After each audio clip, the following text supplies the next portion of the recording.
नमस्कार दोस्तों, target with PS Parihar channel में आपका स्वागत है। आइए शुरू करते हैं और देख लेते हैं कि आज के रोजगार समाचार के इस वीडियो में विद्यार्थी जीवन से संबंधित कौन कौन सी सूचनाएं हैं। तो वीडियो को जल्दी से लाइक कर दें, शेयर कर दें। जिन छात्रों ने चैनल को अभी भी सब्सक्राइब न किया हो तो जल्दी से सब्सक्राइब कर लें ताकि आप लोगों को इसी प्रकार की ऑथेंटिक अपडेट से सबसे पहले मिलती रहे। सबसे पहले बात कर लेते हैं सीएम योगी की और नीतीश और तेजस्वी की।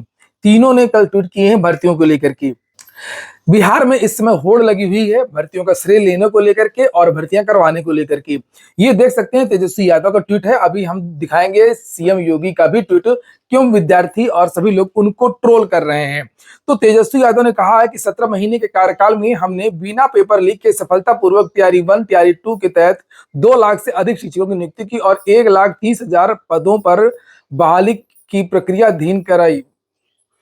हमारी सरकार जाने के बाद सरकार ने मार्च महीने में घोषणा की थी तैयारी 4 के अंतर्गत जल्द ही 1,27,000 पदों पर शिक्षक बहाली की जाएगी, लेकिन अब 1 लाख पद एकदम घटा दिए। पलटी मारने और वादे से पलटने में मुख्यमंत्री जी का रिकॉर्ड तो सब जानते ही हैं। कब किसने कैसे उनसे क्या लिखकर पढ़वाया और कहलवाया उन्हें भी नहीं पता है। और हमारी सरकार बनते ही तैयारी 4 की नियुक्ति की प्रक्रिया तुरंत शुरू कराई जाएगी।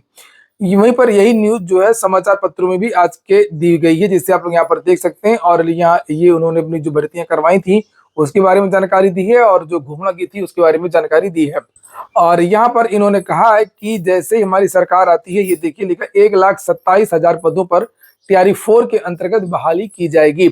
वहीं पर नीतीश कुमार ने भी ट्वीट किया है। ये देख सकते हैं, हमने शिक्षा विभाग को कहा कि सरकारी विद्यालयों में शिक्षकों की रिक्तियों की गणना तुरंत कर ली जाए और इस पर नियुक्ति के लिए तैयारी 4 की परीक्षा शीघ्र लेने की कार्रवाई की जाए। राज्य सरकार ने पहले ही स्पष्ट कर दिया है कि नियुक्तियों में 35% महिलाओं के लिए आरक्षण का लाभ बिहार की महिलाओं को ही दिया जाएगा। कौन ज्यादा भर्तियां देगा, इसको लेकर के वहां पर चुनाव हो रहे हैं। बड़ी अच्छी बात है कि रोजगार के मुद्दे पर चुनाव होना भी चाहिए। और जब ये लोग ट्वीट कर रहे हैं तो वहीं पर सीएम योगी कहाँ पीछे रहने वाले थे। कल इन्होंने भी एक ट्वीट कर दिया, ये देख सकते हैं आप लोग, और उसके बाद लोगों ने कर दिया इनको ट्रोल। और क्योंकि जितने भी लोग हैं, देखिए किसी और चीज के लोग होते तो वो बात को समझ जाते, लेकिन जिस मुद्दे को लेकर के सीएम योगी ने ट्वीट किया है, ये मुद्दा जिन लोगों के लिए है वो सारे के सारे पढ़े लिखे लोग हैं।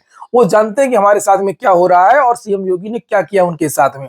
यहाँ पर लिखा है, डबल इंजन की सरकार में स्किल से स्केल, स्केल से स्पीड और स्पीड से सपनों की सिद्धि मंत्र से युवाओं के सपने साकार हो रहे हैं। वर्ष 2017 में बेरोजगारी दर 19% से अधिक थी और आज वह घट करके लगभग मात्र 3% रह गई है।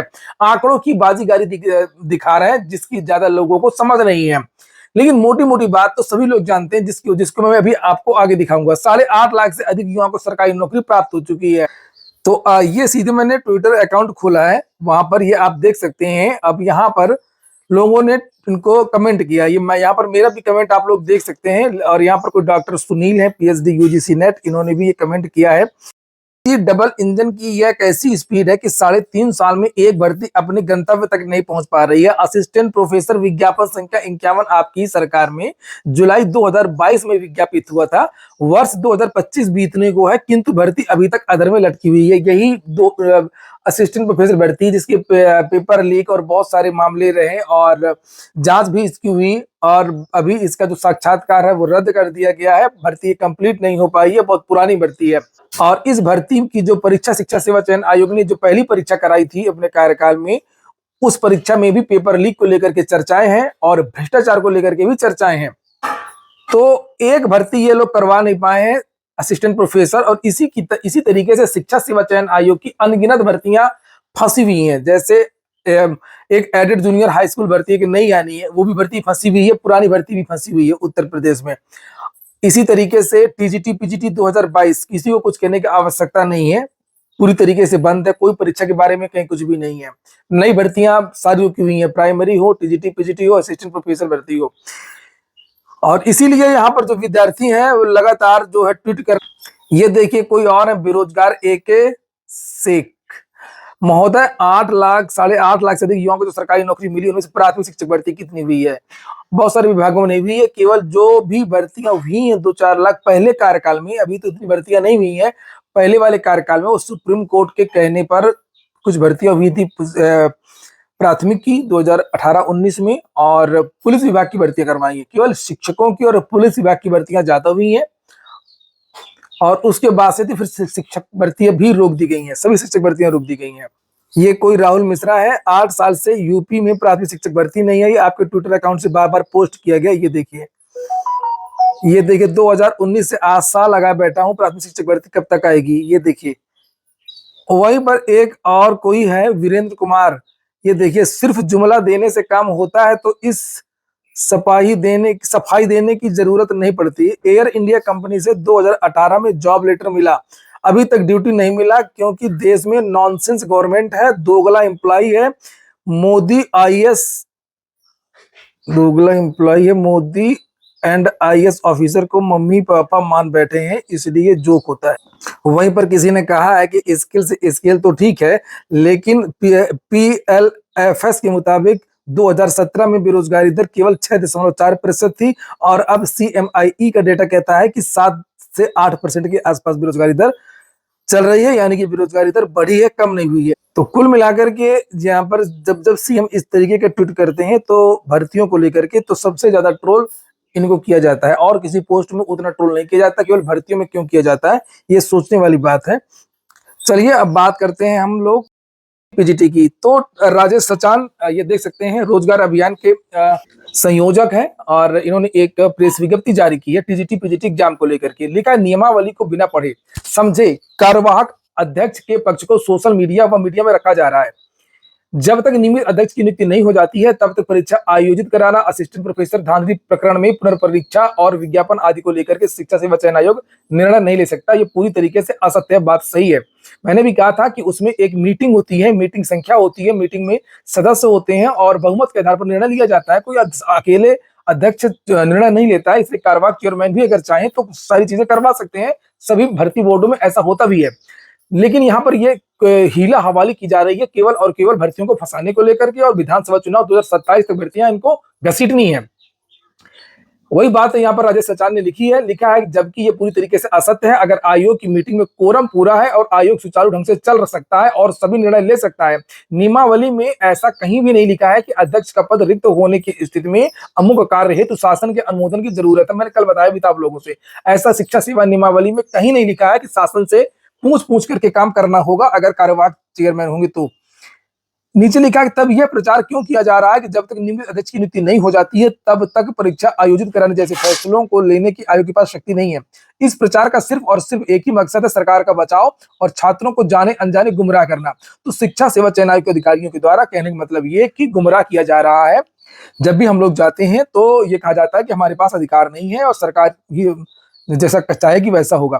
बाकी सभी अच्छी तरीके से वाकिफ हैं, सरकार की मंशा न होने की वजह से ही नियमित अध्यक्ष भी परीक्षा आयोजित नहीं करा सकी। जब नियमित चेयरमैन थी तो तभी परीक्षा नहीं हुई। तब यहीं से समझ सकते हैं सरकार क्या चाहती है।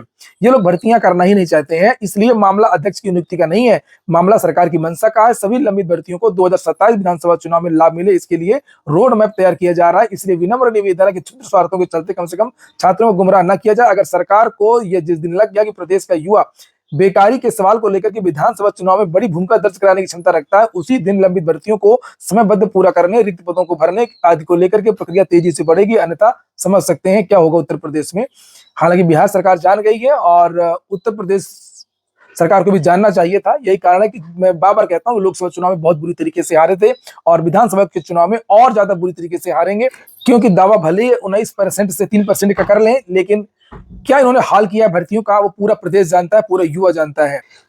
पीसीएस की बात कर लेते हैं। पीसीएस प्रारंभिक परीक्षा आज है और सभी छात्रों को शुभकामनाएं। जल्दी जल्दी से परीक्षा केंद्र पर आप लोग पहुंच जाइए, टेंशन किसी को नहीं लेना है, जितनी पढ़ाई थी सब हो चुकी है।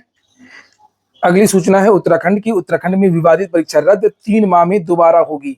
पेपर लीक को लेकर के है, हंगामा हो गया था। 21 सितंबर को स्नातक स्तरीय परीक्षा के प्रश्न पत्र के 12 सवाल लीक हो गए थे। आधे घंटे के अंदर सरकार ने उच्चाधिकार प्राप्त विशेष जांच दल एसआईटी का गठन किया।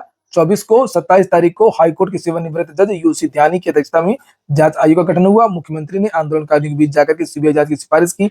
29 को और 11 अक्टूबर को जांच आयोग की रिपोर्ट के आधार पर परीक्षा को निरस्त करने का आदेश जारी कर दिया। कुछ भर्तियां देख लेते हैं। डीडीए ने जारी किया विज्ञापन 1732 पदों पर, ये देख सकते हैं लीगल असिस्टेंट, असिस्टेंट डायरेक्टर आदि पदों पर ये भर्ती है। पीसीएस को एग्जाम को लेकर के बहुत सारे इंस्ट्रक्शन दिए गए हैं कि पहले पहुंचना है। कक्ष निरीक्षकों को भी इंस्ट्रक्शन दिए गए हैं कि ओएमआर में ध्यान देना है, कोई विद्यार्थी ओएमआर लेकर के भागने ना पाए। अभ्यर्थियों को जो प्रति देनी है वही प्रति दीजिए।